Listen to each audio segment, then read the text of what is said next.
అక్కడి నుంచి టనల్లో దూరిపోవచ్చు కదా. లేకిన్ కాకపోతే దీనికి సెపరేట్ లెక్క.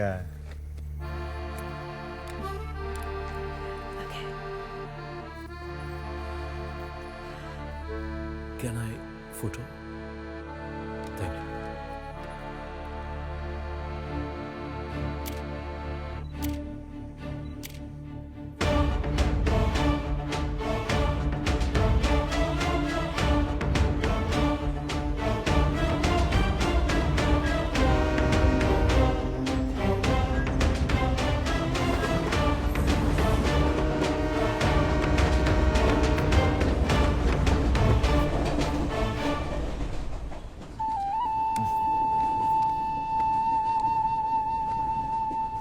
నూరెలియా ఒకప్పుడు బ్రిటిష్ వాళ్ళు టీ ఎస్టేట్లు అంట. Colonial feel plus religiously very important. ఇక్కడ జనం చెప్తారు రావణుడు సీతా